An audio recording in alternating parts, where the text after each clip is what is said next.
Are you guys seeing what we're seeing? Yeah. Yeah, that's why I thought you two with your little matching hoodies. So I joined the crew. But is it in grid? Like, me and Drew are above each other, and you two are above each other. You Have two are got the over here. same? We're over here, like a Yeah. tag team. It's almost like those two should be one team, and we're like Greys meets Checkers. Oh. Yes. We look like we're about to cross the Mexican border. You two look like you're about to do breakdance in Harlem.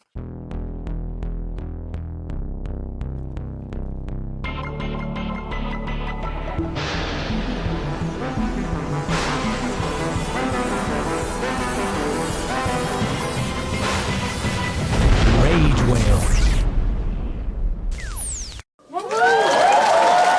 Welcome back to episode 94. We have returning special guest Peter from New Jersey, and we discuss the 97th Oscars, from the winners, the speeches, the comedy bits and surprises, and we find out how our predictions were from episode 90.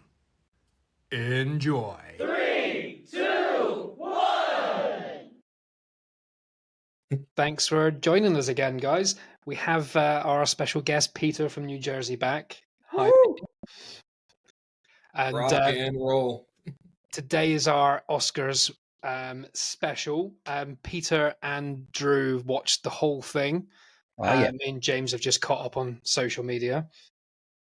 But I thought before we start properly, if you haven't listened to episode 90, go and take a look at that. Peter joins us on that episode and we discuss the Oscar nominations in detail and go into our predictions. But I'll quickly rattle through what we said and who actually won from our guesses. I think I got a couple right. I think.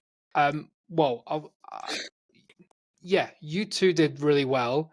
Me and Peter did not do very well. But I think there might have been a discrepancy of you voting for who you think you're going to win and us voting for who we wanted to win. That might have been See, me and Drew are tactical players. Yeah. I remember James voting for Amelia Perez the whole time. That's all I remember from that. I genuinely thought he was going to win everything. I don't blame you, statistic-wise. Yeah, I don't blame you. So here's the one. So lead actor in leading role. I picked Chalamet. Peter picked Chalamet. Drew and James both picked Brody, so they win. Boom. Although he loses some credibility with me because his bloody speech. Oh God! And just letting Cillian Murphy wait out. Oh. It was longer than The Brutalist, the speech. And it wasn't even a speech. He just said, if you made it a drinking game, we'd all be wasted. I think the bit that I didn't like is that I didn't see it all. I didn't listen to the whole speech, but I saw the clip and it was and when he goes, "Cut the music. I've been here before. I've done this before." He came across a bit of an arrogant knob. Yeah, I like Brody, but that wasn't a great sentence. Someone made a good point actually. It was Richard Osman, you know, the guy that used to do like yeah, we know who it is. Yeah. He was saying, isn't it funny how like we claim them and credit them for all this brilliant work they do on the screen, build your emotion, grip you, get all this. When they're being themselves, they're kind of a bit annoying, aren't they? It's like he said, the screenwriters should be the main prize because it's what they're writing for the people that's making them likable. When they start speaking their own mind, it's bloody annoying. And who did he chuck his chewing gum at? His missus, his girlfriend, who's Harvey Weinstein's ex. Because he went close to give it, and then he gave up and just chucked it. But she should have got an Oscar for catching it. It was a good catch. Well, she didn't catch it. Did she not? I thought she did. It bounced off her up. Like it didn't. She didn't get it. Oh, you're right, Drew. It did like pedal off a little bit. Yeah, or she should have been in my mouth. That would have been really cool. Like he got fined for littering. Me, I thought it was a ring. Like something so shiny he didn't want it to be on stage while he's doing it. I thought it was a ring originally. Did he not think he was going to win though? Like they're reading out nominations, he's just nuzzling down some gum. It's like yum, Adrian Brody. But also, maybe that's his process. But if he's talking on the mic, people aren't going to be able to smell his breath anyway. Like if he did have a weird hors d'oeuvre, it's not like people are going to smell. Yeah, you know, he doesn't need a mint to do a speech. Maybe He it's could have Lucky Gum and swallowed he's been it. He chewing could it have put since it on day his one. pocket. There were so many alternatives That's than true. just throwing it. Maybe James makes a good point. Maybe it's the same chewing gum he was chewing when he On won set. for The Pianist.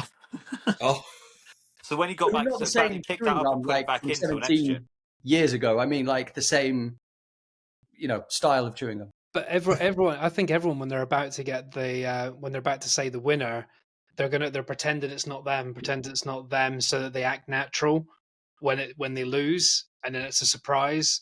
We should do a version of that in this episode where we all pretend like one of us, and then it's like, hey, when you like they're pretending to be happy and like, bastard, like it's really funny.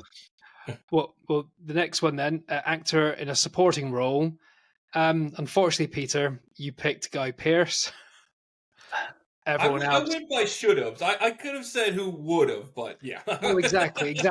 This is not winning or losing. This is just opinions and thoughts that. I think this was hoping, right? I think this is fingers crossed and please let More hoping, the ones I Yeah. chose, but No, it's all about winners and losers.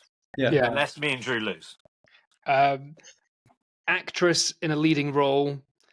We all failed because we all picked the same person. Oh, we all went Demi, didn't we? I Well, think the Demi world Moore. failed, including her face when she heard who won. I mean, no, she was very graceful because was really she's- Nice. well, of course. Well, what else is you going to do? But she's in loads of photos with Mickey Madsen, congratulating her and stuff. And Stabbing her in the back. No, but to be fair, I think to lose to that performance, not that, I mean, she's still a winner in my opinion anyway, because the film did so well off its own merit. But for a film like that, an independent film, and it looked like she did one hell of a performance for Anora. So what did you think, Peter? What was your impressions of that win? So I thought Demi was a sure bet, not just because of the performance, but because the Oscars tends to do the seniority handout. Like if someone put in their years, they will finally give them an Oscar. And I thought this was the one pure moment Demi could get one. I don't know if she's burned some bridges in Hollywood, but that's the only thing I could think of as to why no one voted for her in terms of the majority. But when it comes to comparing Mikey Madison, however, performance-wise, Mikey was really good. I saw Nora again over the weekend, like a second time, just to affirm my feelings about this movie. Because I feel like Sean Baker, he kind of messes up the PR for this film a lot. Like, this is for sex worker awareness.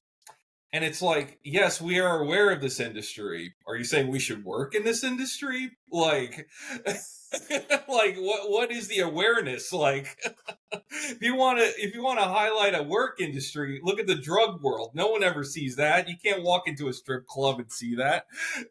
Paint it in the best of light. To tie it up though, Mikey Madison did deserve it, but I thought Demi sincerely was better. So I watched Anora for the first time yesterday. Really enjoyed it. I thought she was hilarious because it's bored. Even though nothing's funny, it is a comedy. Like it's a comedy of mishaps, but you don't have a chance to laugh because it's just so chaotic and ridiculous. But yeah, it doesn't really promote the industry that Sean Baker's talking about. Really, it's shown all the negatives. That ending, no way. Yeah, that's like one of the worst case scenarios you can get out of that industry. I feel like. And I did think she was good. I guess she must have some Russian in her because I'm sure she didn't learn that. I'm sure she just knows that. Yeah, the dancing as well, actually. So that's another merit for her performance, actually. Though it is dirty. It takes a lot of work to clap a lot of your legs. I'll say that. The shoes, everything, like that was work. I never danced like that, but I can assume that takes a lot of work. Yeah. Oh, she was good on her accents and everything as well. But I do think Demi Moore just had such range and anger and emotional depth to her. Like Mickey Madsen, the most she did was scream like in anger. That was the most. Do you know what I mean? Like there wasn't a range. It was normal and screaming. Demi, you at least got like a really sad scene. You got a really happy scene. You got a really angry scene. A couple angry scenes. But Nora, maybe a tear scene you might have got out of it, but it wasn't like a lot of effort in comparison, I feel like. No, I think the editing and the pace was more important than the character arcs. Almost the yeah, I think because it won the editing, didn't it? So that was, I think, the editing and directing was the most important for that film. I think 4 Oscars is too much. Is the most anyone's ever won. Any film has ever won. No film has ever won 4 Oscars before. Yeah, that's ridiculous in its own sense. I think the thing we need to remember is once Margaret Qualley had done her James Bond bit, nothing else really mattered. That was kind of like all I could think of after that. I could kind of agree with that, James. Yeah, like that was like the last big highlight of the night. I feel like she's gonna be the next Bond lady. It felt like she could be a good Bond girl, to be fair.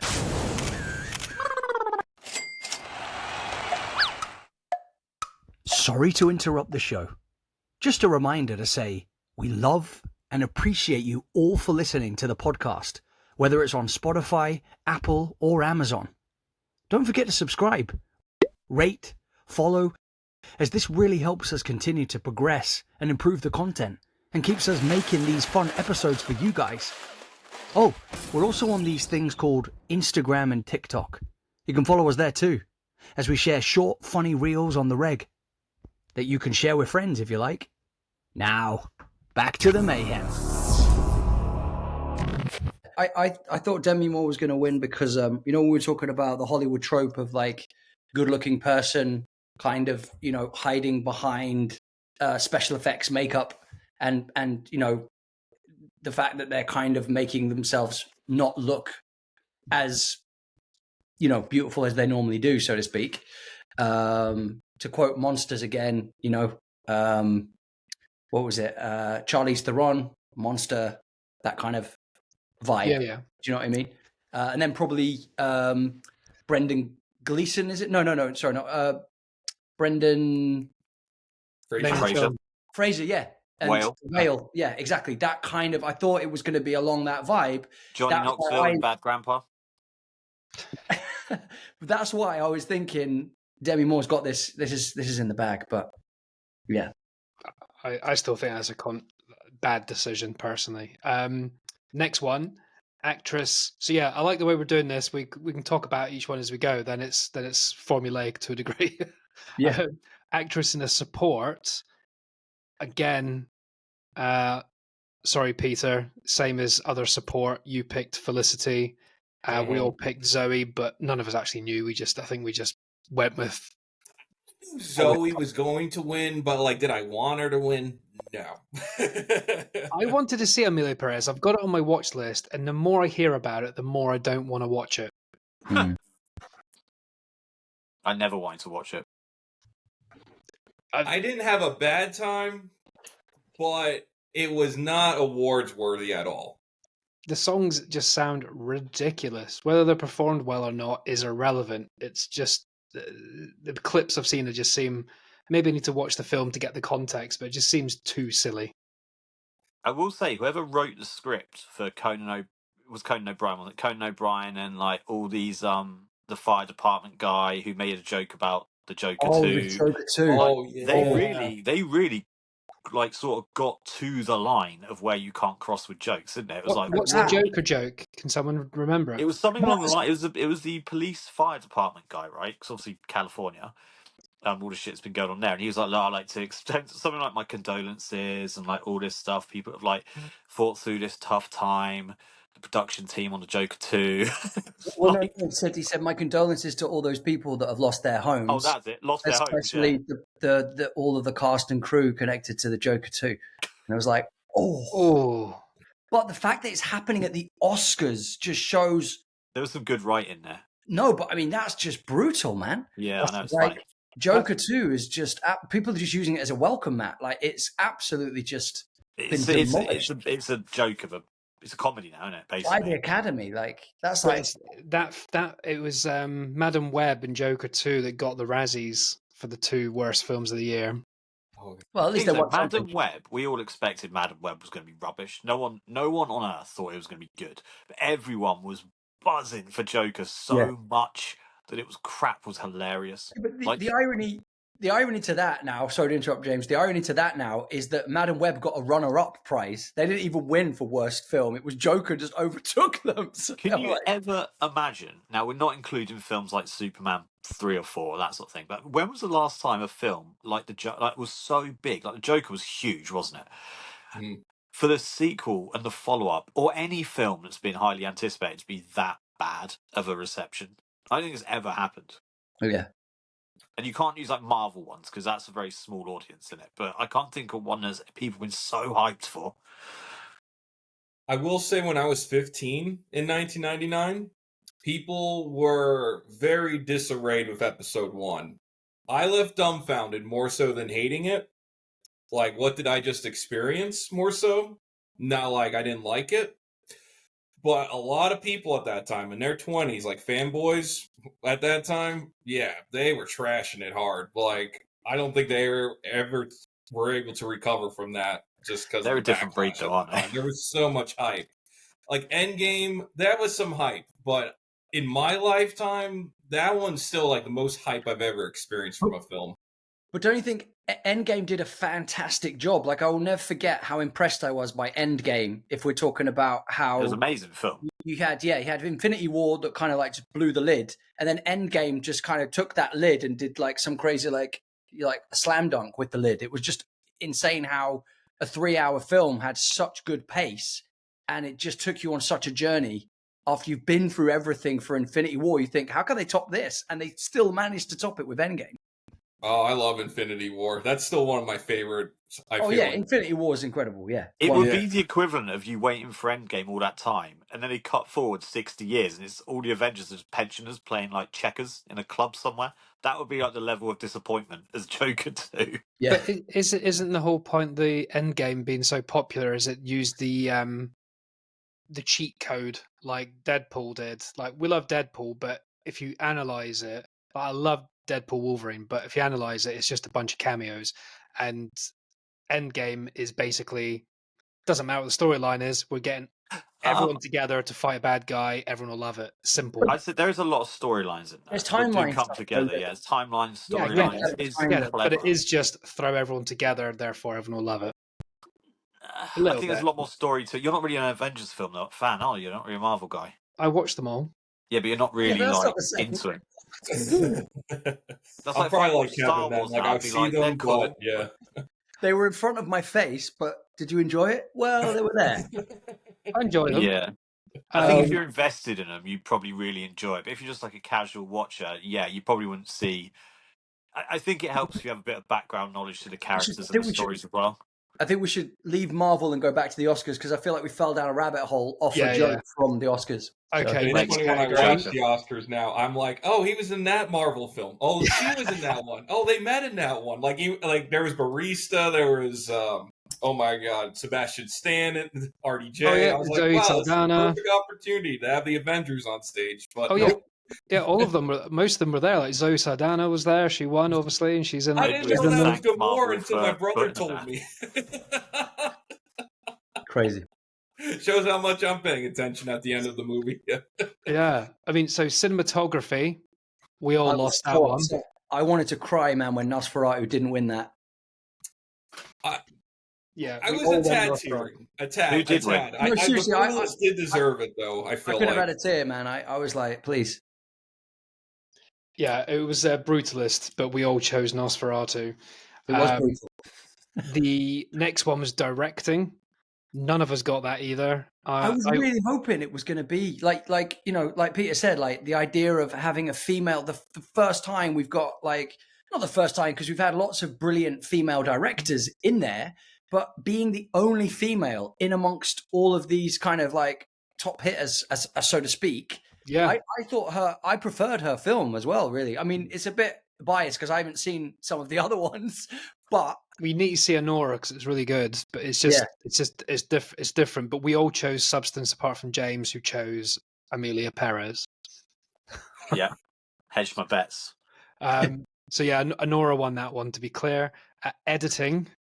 Again, we all got it wrong. I said Conclave.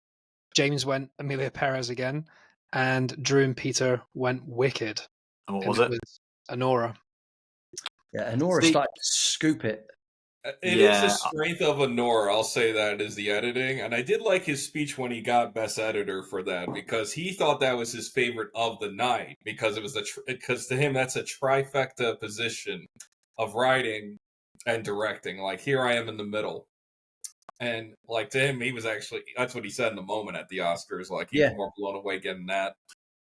Well, so Sean Baker did it all, basically, right? So he wrote, directed, and edited. It's like his whole, co-produced. Yeah, it really was his little baby. I'm actually not familiar with his other work. Like, but now he's a name now, so it's I have to study. Yeah, it's low budget. It was with it was with Neon.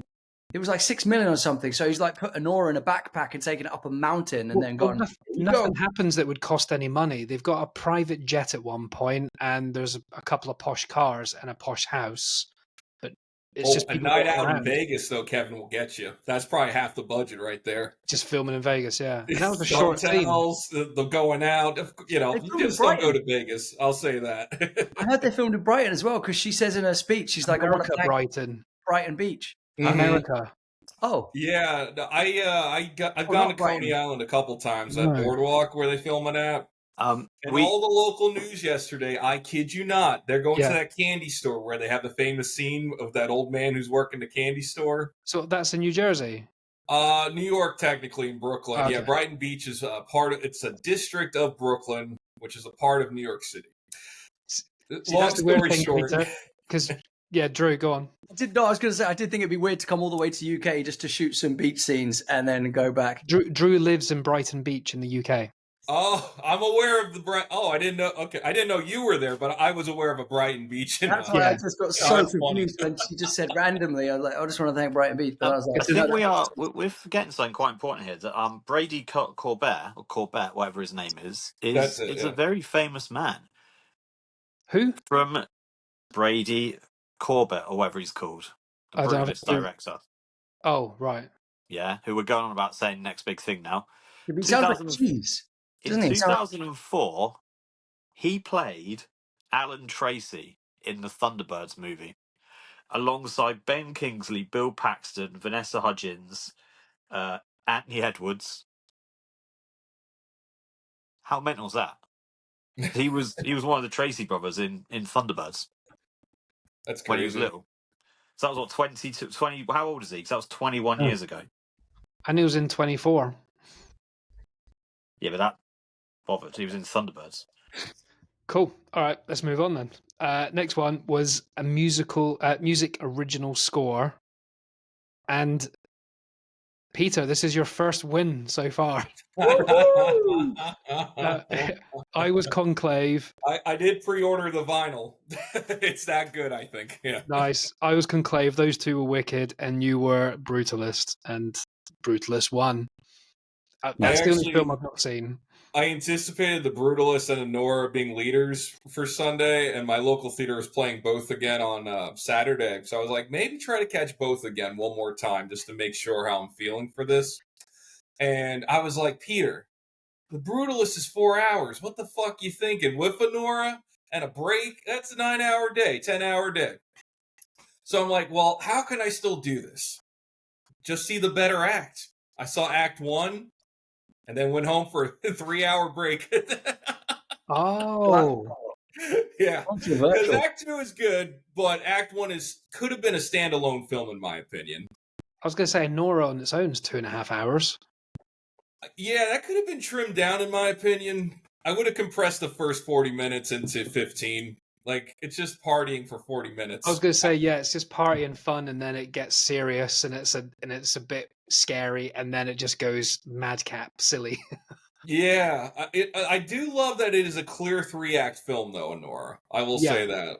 I like the Russian guys because it really subverts the stereotype that as soon as you get a Russian henchman in a film, they're terrifying, they'll do murder. These people they're trying to speak to Honora, who is going berserk because she thinks they're going to kill her or rape her because she's terrified, but she's not scared. She's like angry, scared. She's screaming. They go, touch me, I'll scream, I'll kill you. Like she's not going, no, don't touch me. She's like going for it.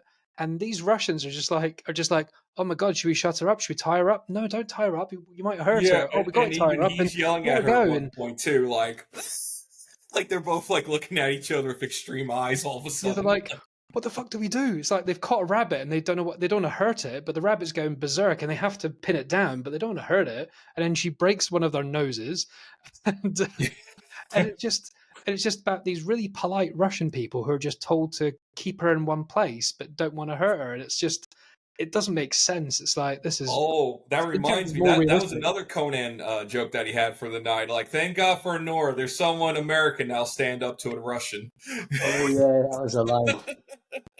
Yeah, that was a lot of political jabs during the show, too, with Conan. Like, little things like that were coming up. I saw the joke where he goes, I think he just said it out of nowhere, when he goes, well... Every other big show said it, so I might as well just call Drake a paedophile. Anyway, and then moved on. Don't worry, I'm lawyered up. And then he was moved like, on. this is part of the show where we call Drake a paedophile, yeah. Yeah. We reached the halfway point of the show. That's what he said. Is that it? Right, okay. Yeah. That was bold. I was like, what? That was like so left field and had no context and didn't have a build-up. Just said it and moved on. Well, Kev, did you see the intro, though, where he comes out of Demi Moore's back? Yeah, I was cool. flipping out. Like, me and my brother were cracking up so hard during that. That was genius. And he went, where's my shoe? And it's like, he had to go back into her. It was like... The funny part is, I felt like the audience didn't really understand it. And it's because a lot of people don't realize this. The Substance made more internationally than it did in the States here, oddly. Wow. I think we were like a test bubble for the rest of the world, and it just blew up, I felt like. Right. Because I think Conan did a really good job. From the bits I saw, he hit a tone very well, that he was funny and not annoying, whereas a lot of people are when they take that hosting role on. And the internet seems to agree and say that he did a really good job. I think he did a good job. Yeah, funny guy though. I like Conan O'Brien. He's very likable. Not like Jimmy Kimmel, who's a bit of a knob. Yeah, but funny people can still do too much. Sorry, Drew. What was the worm thing from June? Where I think that was hilarious. That they just had a worm piano, playing chops on the symphony, and it was just. I love. He's like, and why not? You know, if you pay for something like that, you got to use it. You know, it was like introduced it as, and here's the worm from June too, just because we can for no good reason. And Deadpool came on, and he's like, "Here's the Deadpool dancer." You're like, "What?" The dancing Deadpool. That's right. Yeah, that was a fun beginning. We're not going to waste time. And they wasted so much time. So much time wasted on that thing. Yeah. Well, they even did the old school delivery where the announcer comes out and does like a speech for every nominee. Like, you were so good in this movie. And it's like, we don't need this. Give us the clips. Yeah. I'm sure they're heartfelt by this, but come on, like, we're at home. Like, get to the point. I didn't realize that Nick Offerman is like behind the scenes, like with like a script, and he's doing all the voiceover narration for yeah. That was fantastic. Yeah, he's got a great voice. He has got an amazing voice. Yeah, it literally just cut back to him. He's like, well, "Okay, well, go on. I got to tell you something." Like, just say what's on the script, man. It was like, yeah, it was crazy. Well, the other one, well, we've discussed it already, kind of, but Best Picture, none of us got it right. I went for The Substance. Drew went for Wicked. James went for his favorite, Amelia. And Peter was in between The Substance and Nickel Boys, and none of us won because it was Anora. Basically, the people that vote for the Oscars don't know what they're talking about, because we got none of them right, basically, did we? No. The few other categories we didn't discuss, but just a quick headline of what won. Animated feature was Flow. I would have said costume design. So Wicked won one award, and it was for costumes. Oh no, sorry, won two costumes. What is Flow? And don't worry about it. It's a cartoon about a cat. Done by a man in his... It's a whale, first of all. The whale saved the movie, not the cat. The cat did nothing. But it's one guy who did everything in his room. Bothered. Don't care to make it a good film. One person. No, it was really impressive. Flow seems... I want to see it. It looks really impressive. But anyway, the Wicked I won was two. Disappointed personally. Sorry. Costume design and production design. June actually won two. They won sound and visual effects, so that was good. Yeah, well deserved. And writing, for an adapted screenplay was Conclave, and writing for an original script was Anora, and the last one, makeup. So the substance did 1-1. The makeup. How much did Anora win in total then? Was it just 4, including that one you just mentioned? Not just 4. 4. That's massive. What was the one you just mentioned? The sort of throwaway one? Writing.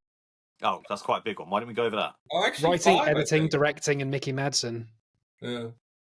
Picture. Yeah. That's the 3 best ones if you're... Yeah, why didn't we filmmaker. predict that one then? Because we ran out of time. Probably Hmm. because you talked about, I don't know, Ninja Turtles for 10 minutes or something. Probably. Probably you talking about A24 or something. So wait, James and Drew, did you guys see Anora? No. No. It's Doesn't good appeal to energy. Soundtrack is pretty banging. I'll say that. If there's Yeah. she's dancing.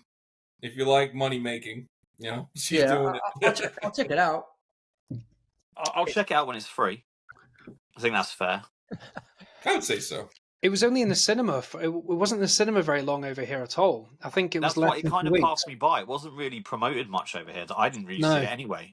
For At all. Just jump back real quick to the best adapted screenplay. When Kev said about Conclave, and I finally watched Conclave, and I thought it was fantastic, and I thought the script was amazing, and how they build the tension in one location is phenomenal. And I was really hoping that Conclave was going to take a few more awards.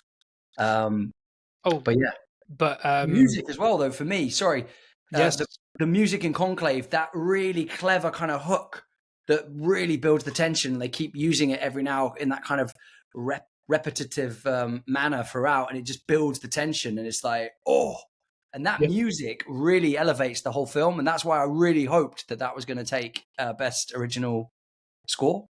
Ralph Fiennes didn't win an award, but he did take home was it Chelsea Handler? They were spotted leaving arm in arm. Hey, so took home something. Hey, there you go. Not a bad deal. So the results from our quiz guessing game was Peter on 1, I'm afraid. I got 2, and Drew and James got 3 each. I mean, that's still piss poor. Considering there's 22 Oscars, yeah.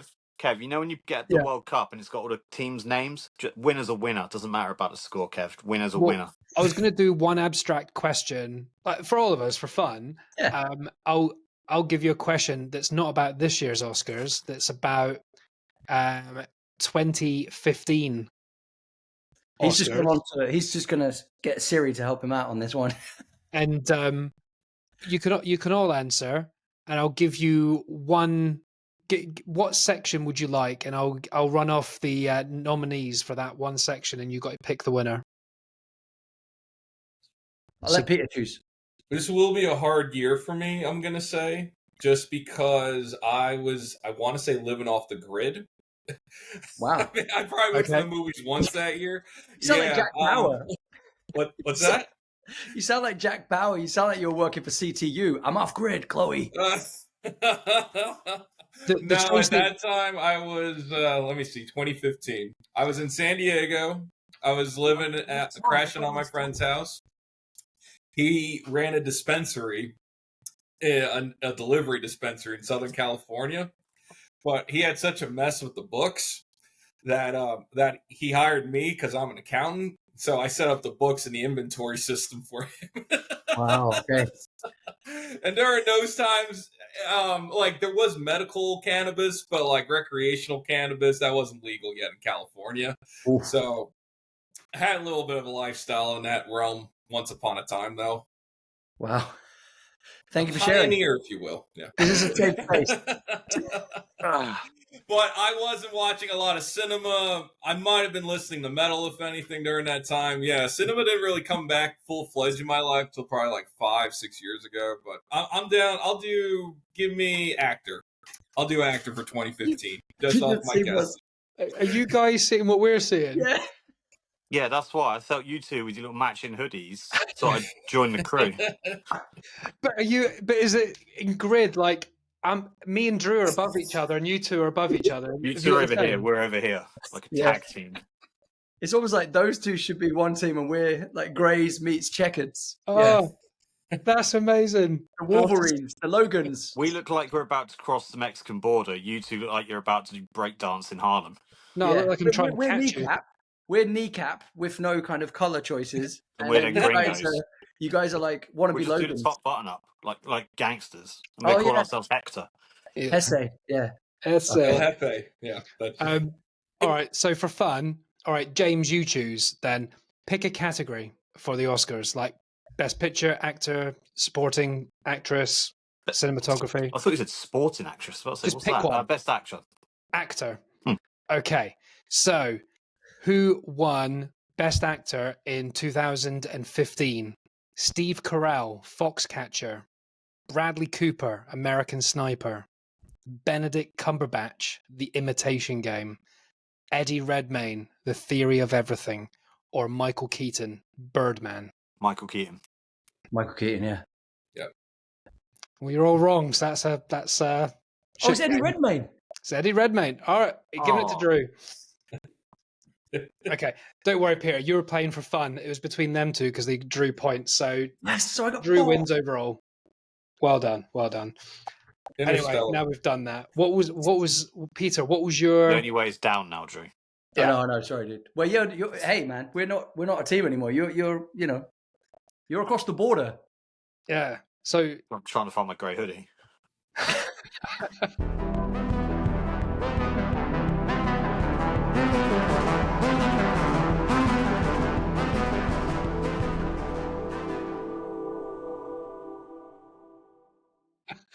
Peter, what was your favorite part of the night and your worst part of the night then of the Oscars itself? Favorite part of the night is also the worst part of the night. And I still think it has to be the Mikey Madison, Demi Moore upset. I have a live reaction video on my page about it. And I can hear it in my voice too. I'm like, I'm happy for Mikey, but what the fuck at the same time about Demi Moore? Like, I haven't been that polarized in a reaction in a while. Conan in the beginning though, and like I said, his opening monologue number where he's singing and dancing with the Dune sandworm, that was funny as hell, I thought too, along with the Substance overture that he did. Yeah, that was brilliant. So it's a shame that the best was in the beginning. I feel like. Yeah. Because it was, how long was it? Was it a good like 2-3 hours or so? 3:45 I want. Yeah, 3 hours 45 minutes I remember because it was close to 11 my time. By the time it was over. That's far too long, isn't it? Yeah. No wonder. Sit in the cinema and watch The Brutalist. Yeah, I suppose. But by the end of the night, everyone must be pissed in the audience and like not giving a shit. And it must be really difficult for the hosts and the people giving speeches because no one's listening. You know, Kevin, how Cillian Murphy always has memes about being bored? Well, that's the new one because he brought out Adrian's award and he has to sit through this for 5 minutes of all people. And now he's getting all these memes of him waiting for Adrian to get off the stage. I bet he was halfway to the back when he goes, cut the music. He's like, oh, for fuck's sake. Back he trots. Well, John Lithgow never got to show his face, his judgment face. I thought we would get it like 2 or 3 or 4 more times of that. That was wasted, man. And I thought people were going to use that. I'd be like, I got to go before John Lithgow, gets me to go, sort of thing. Like during Adrian Brody's speech, that would have been perfect. Yeah, it would have been brilliant, especially when everyone had the same reaction. Like it was long, but do I remember anything from it? Not at all. So what did they keep cutting to John Lithgow and all the speeches? No, they didn't. That's what we're saying. They should have done. He does this thing where he looks really like sad and then it's like, don't do it, don't upset John Lithgow. That was the idea. Instead of playing them off with music, they were going to use the power of John Lithgow's kind of like sad, I'm not impressed face. Right. So it was actually announced that this is going to happen, not just a random cut. Okay. Yeah. Right. Yeah. But he never used his special John Lithgow weapon, as it were. I think the best. Sorry. Oh yeah. So I was going to say the best part for me personally was I think the intro when you had Ariana Grande and Cynthia Erivo doing 2 beautifully contrasting tracks, and then they came together for one of the Wicked ones as well. That was really that brought the house down. You could that tell was too. so stylish though. It felt just like so classy, and they were just completely in their element. And you could just see how talented they are beyond the movies and everything else. It's like you put those ladies in front of a microphone, and it's a game changer. Like no backing vocals, no lip syncing. Yeah. That was all real time, no mistakes. That's the crazier part to me. That's the thing. Like you look at all of the other songs and moments in Oscars, and like you say, you've got dancing people, you've got so many other distractions, but in that it's just all them, and they're carrying it, everything in their performance, and they're just, and then so that's the best part. And then to counter that was the crazy ass James Bond thing with 4 different women, and it was like, what? But what was the point of it? I don't get it. I think it was to say like a fond farewell to like Bond, like going to Amazon, but it was so strangely done. I thought it was the opposite, where Amazon bought the time to do that. Oh, yeah. So that way they could watch it all again, all these movies you love, on Amazon now. Okay, that's clever. I think they bought the time because, like, if the whole point of the night was saying we don't have any time, how the fuck does this montage come out of nowhere for like 7, 8 minutes? Wasn't it? I loved it. Don't get me wrong. I love Bond and Margaret Qualley. But yeah, it was just, to me, a big shoe-in. Like, no, over here, Amazon. Like, it was so surreal. Well, they might as well have had that big Amazon sign come across. Someone should have been carrying that during it. You know, it would have. They did mention that joke Conan had for Jeff Bezos when he arrived in the box. Oh, yeah.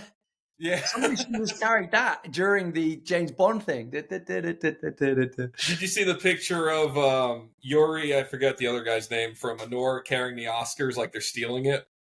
No, I didn't see that. They did it before the Oscars, like they're just carrying it like Russian mobsters away.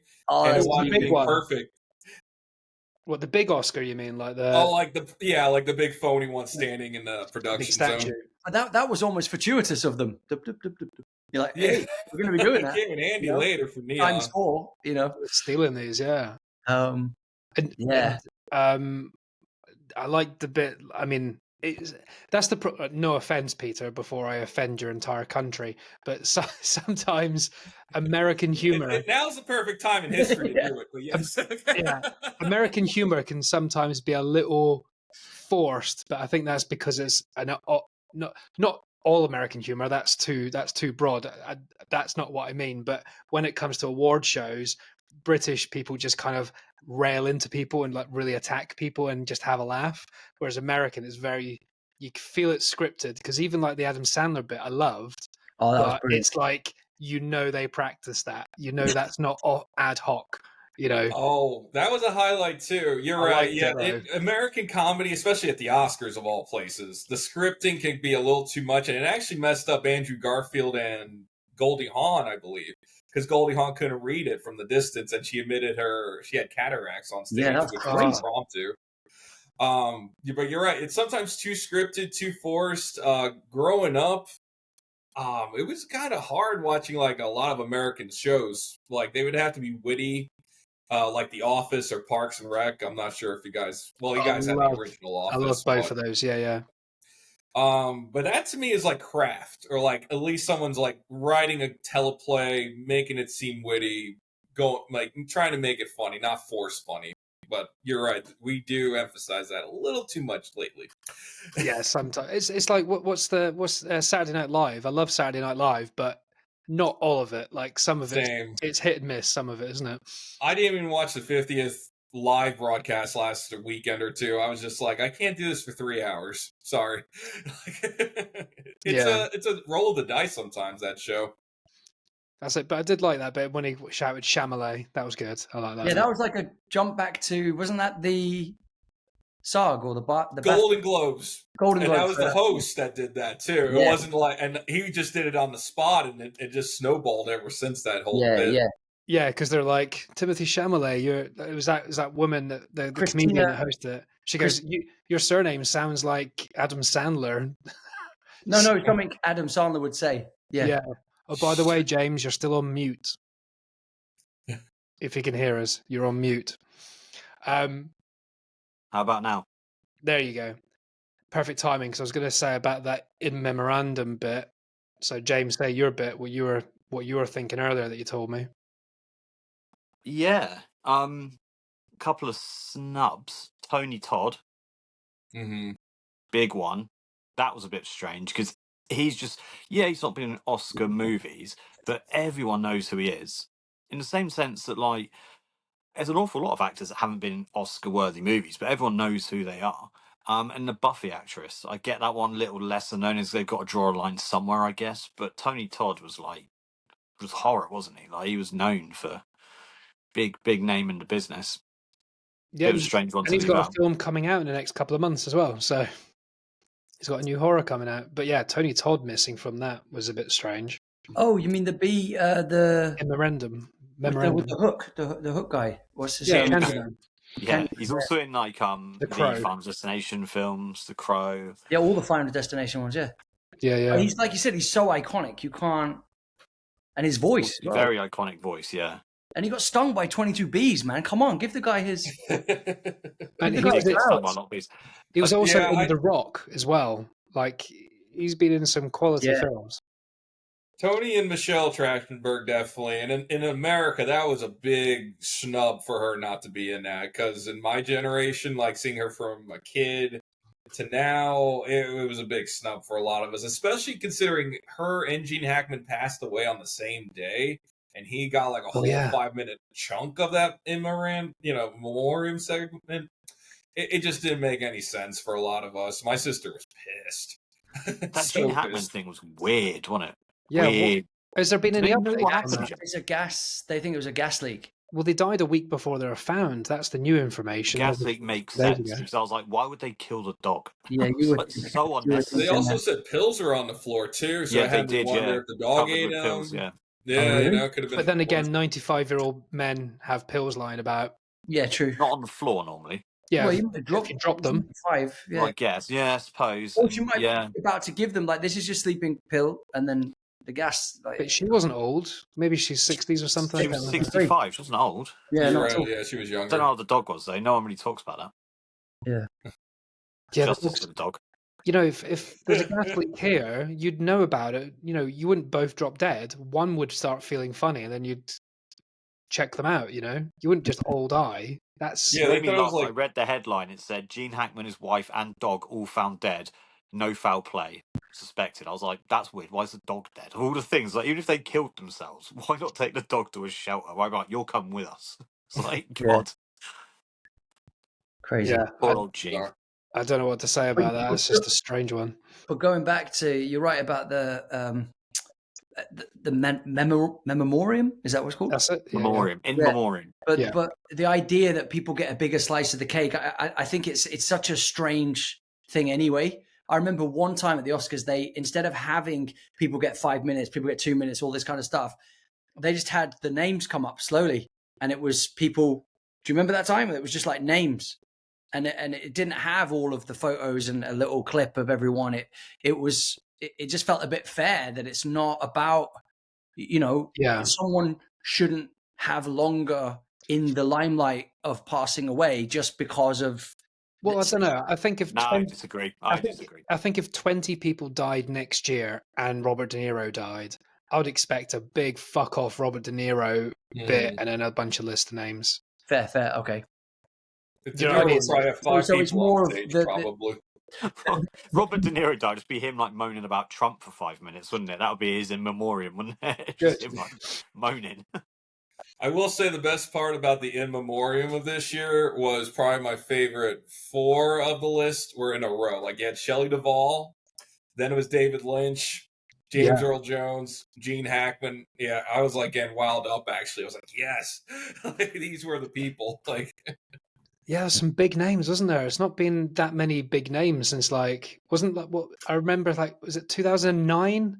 For some reason, I remember that being a year that everyone died. Was that the year David Bowie died? There was like 30 celebrities in the music and movie industry that remember everyone was calling it like maybe the cursed year. Bowie died in 2016. I only remember that because I moved back to New Jersey that year. I thought 2023 loads of people died and they were saying this year's taking all the best people and it's like, well, it's ironically it should have really been 2019, 2020, 2021 because that was COVID, so that should have wiped a few out. Shit, no, you're right. 2016 because it was Muhammad Ali as well, Prince, Oh, he was on borrowed Duke, time. Gene Wilder, David Wilder? Bowie. Wilder? Gene Wilder, sorry. I was reading rather than thinking. Nancy Reagan, Harper Lee, loads of other people as well. Insane. I just clicked another button. Yeah. How many people died in 2016? Oh. 2.78 million. Jesus. Because you had Alan Rickman, Helen Corey. You know, when you had loads of people from the Harry Potter franchise just die, and it was like it gets harder and harder to watch the Harry Potter films because like many. Not if you've got signed merch, you're like that. Woo! Wait, this is a perfect opportunity. You guys are all British. Now, how do you guys feel about John Lithgow now becoming Dumbledore? Because some people online are saying, "No, he's American. He can't be doing this." Like, it's a story, man. Like, I think people can play different. I reckon they should have gone all in on it and just let Samuel Jackson do it, just for the outrage. The outrage. Oh my god! Some were outraged about what? Morgan Freeman plays Hermione Granger. Just like go nuts with it. Samuel L. Jackson, who's got my motherfucking wand? He'd be like, Abracadabra. R-rated Harry Potter. Yeah, that'd be crazy. Yeah, I don't think anyone I haven't heard much about that. I don't think anyone really gives a shit. I don't think it's like it's its own thing, and then there's going to be a new thing. So going back to like, I didn't see films for like a good chunk of like the early 2010s. Yeah, I finally saw all Harry Potter films, all 8 Harry Potter films. And I will say this: my favorite part of this saga is each one gets better. Or more serious, at least. I don't know which one you want to say, but I feel like that vibe kind of happens, or the pace gets faster, at least. Yeah. So I'll give it that. It's probably the only set of films where you genuinely see a cast age and mature. What about Stranger Things? No, because... Yes. No. Yeah, no, it's not the same. No, Harry Potter's over the space That's of like... That's what time is. How many years? No, but like you see them being like little kids up to like teenagers, as in you properly see that because there's so many Harry Potter films on for so long, versus 2 seasons of. And one day, Daniel Radcliffe will grow up. He'll get there. Yeah, but it's like what? There's no other. How many are there? 8 films. What other series of films? There's 8 films apart from Saw. Well, that's more than 8 now. Saw's got 11. But that doesn't really count because the guy's just always old. But like you see him properly grow up and actually become proper actors, and then they all go a bit weird. But actually, I was thinking, imagine reversing Saw. So it starts with him as an old man to him being like the same age as like Hermione Granger. They have done timelines in Saw. It's very confusing. Imagine him as like Hermione Granger, like doing some crazy stuff in a nursery. Voldemort. Like, he's in trouble. He could be Voldemort. With Tom Holland. The story was a little confusing, I'll say that. Like so many characters, I'm like, where? What? What's in America? Are you guys psyched for the new Stranger Things, or is everyone kind of got over it now? I stopped being psyched for that after season 2. I think for me personally, and maybe some other people that I know, we were barely excited for the last beginning of season 5 or chapter 5, whatever you want to call it, just because they got so old so quick. It's like they're growing out of kids' clothes at this point. It's hard. Yeah. You know, it's a little odd at some point. But here we are now. We have a big break, 2-3 years now? It's like, I'm like less interested than ever now at this point. Like, you should have just did it a year later, call it a day. I'll watch it. I'm not going to say I'm not going to watch it, but like the excitement level is like... Yeah. I think it's turned into a bit of a pedestrian program. When I talk to people who used to love it, they're like, yeah, it's cool. It's all right. Yeah, I reckon it'll be good. They're saying that every episode is a full feature film. So I don't think it's going to be loads of... I think it's only going to be a couple I'll give it a watch. Episodes, but...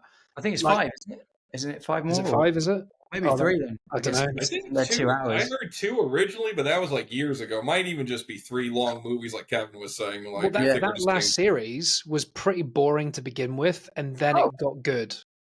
I thought it was great. The last 2 episodes are really good. That's one with like the guitarist and stuff like that. Yeah, he's amazing. Yeah. Some good bits. That's always my struggle with television compared to movies. Like a movie, I'm like 2 hours, great, I'm done. A TV show, it's commitment, and you got to go through lulls sometimes to get to those summits.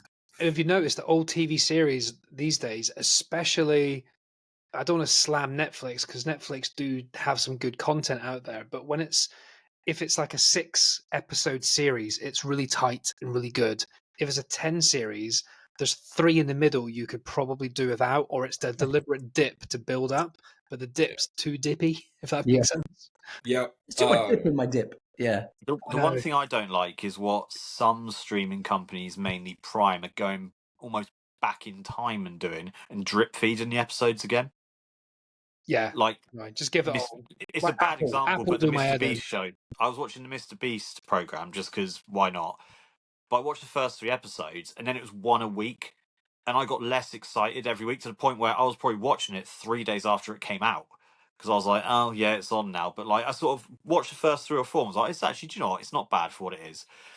And then it was like, you have to wait a week. It's like, okay, I'll watch the next, and don't really know when it's on. I'll just flick on Prime, and you're like, oh, that was on like 3 days ago. Okay, I'll watch that. It's like when you lose that like continuation, the hype, like, oh, I'll watch the next one. Oh, I'll watch the next one. When it's like, oh, that's really cool. Day. Oh, that's really cool. Yeah, a lot of them do that now. It's Momentum, annoying, but that Mr. Beast thing on the 9th episode, the 10th episode is the last one. I went to watch it weekly. Like I watched it every Friday with dinner after work with Sadie. That was what the program we watched just for a laugh before we watched something serious, and just while we're eating. And then the week episode 10 was meant to be out. There was nothing. They left a 2-week delay. Left a 2-week delay for the last final episode. It was just annoying. I still haven't even watched the last one. That was like a month ago. Peter, have you seen the TV series called The Agency? Not familiar. Oh, okay. On Paramount Plus, it's on. I only have Hulu at this point. Oh, I have a monthly theater pass, and that's my entertainment. I'll see like 2 movies a week, maybe 3 if I'm lucky. But like that's kind of my You're more movies. Crazy cast because you know the TV series Bad Monkey that we were talking about briefly on Apple. Oh, that was good.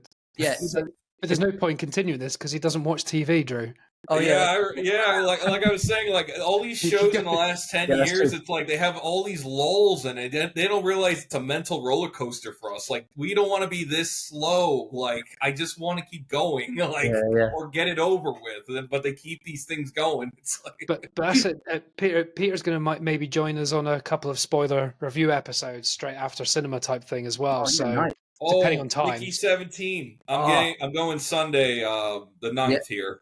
Oh, yeah, I'm going Saturday. Oh, you too? Okay, so I could probably join off for that one. You're behind us, aren't you? You're early. You're earlier than us right now because it's 8 p.m. here. Oh, yeah, it's about to be 3 o'clock, right? My time. Yeah. So, yeah, I'll send you a message about that. Not Oscars, but what did you think of, more to Peter than to everyone, but what did you think of Timothée Chalamet's speech at the SAG Awards? Good, brilliant. I think people giving him stick are idiots. Like, why are we not allowed to try and be great anymore? Stupid. I think it's do you know what I'm on about, Peter? He looks like Peter. I agree with James. It was good and brilliant. Technically, yes. But here he is, like, knocking out all these pictures in the last 10 years, and it's like, get to the finish line already, dude. Like, you're around all this greatness already for the last 15 years, and, like, I don't know. He had 2 best pictures. He didn't get either one. Was it you or someone else I heard say that he's going to be the next, or maybe it was you, Drew. Someone, I think, here said he's going to be the next Leonardo DiCaprio, just have a stellar career, not get one until it's one of his worst films. He's just given one for the sake of it. Mm-hmm. No, I thought that Robert Pattinson is like a kind of DiCaprio. Oh, I could back that one. I like him a lot. He said Robert recently making really interesting choices. If you look, he is following DiCaprio trait in that he's finding very interesting and high roller directors, and he's always trying to transform. And I think he's.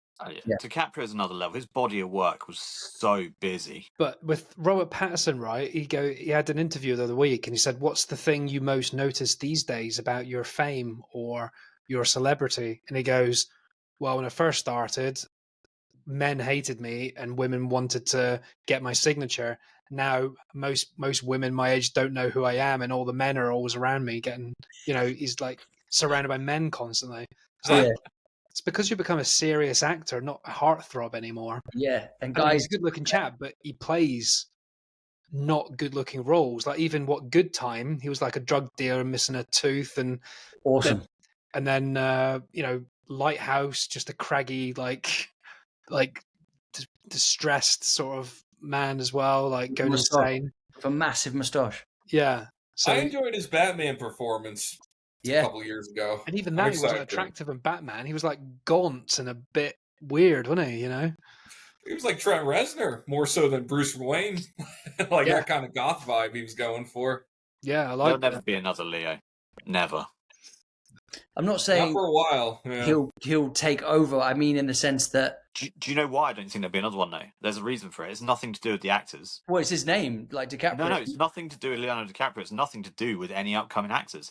It's to do with the quality of film you get now. To the point where, like, you do get your really good movies. You do get them. They're starting to come back with A24 movies, and all this are taking risks.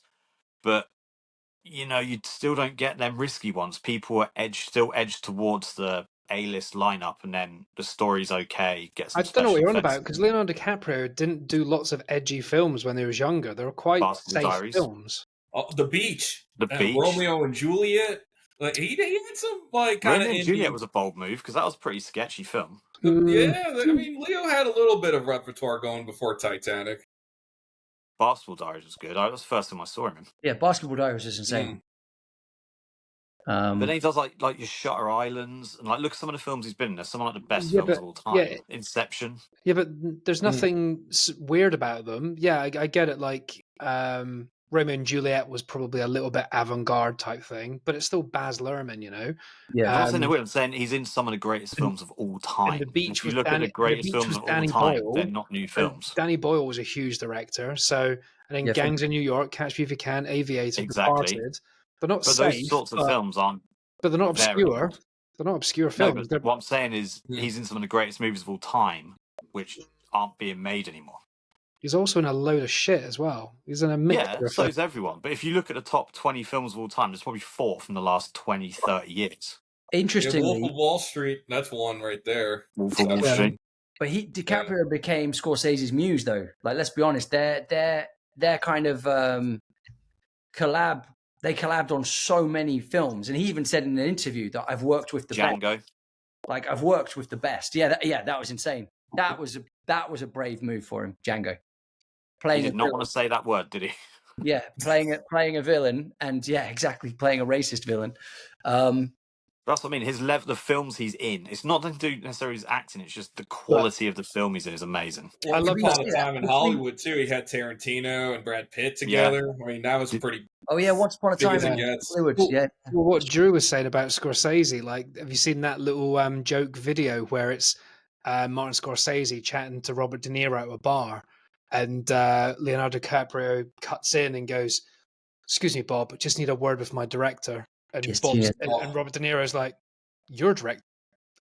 He's been my director since before you were born, kid." And then the Morgan goes, "How many films have you been in his again?" "Oh, I've been in more." And then they're like, "What?" And then they start arguing with him and stuff. That's called The Audition, I think. That's based on a short film. Oh, was it? I thought it was just a little funny skit for like no, I think it's live or something from a film called The Audition.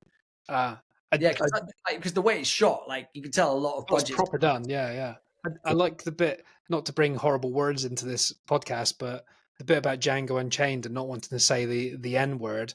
I thought that story was funny because he was so nervous and he said he didn't want to say the N word in Django Unchained, and then it was Samuel Jackson went, "Just say the word, motherfucker. It may be difficult for you, but for me, it's a fucking Tuesday." Yeah, like I say, Leo's success is down to a number of things: the actors he works with, the directors he worked with, the scripts he worked with, the talent he worked with. It was all kind of a perfect mix. He was in the highlight of like the best years of cinema, still is. But we need to get those years back.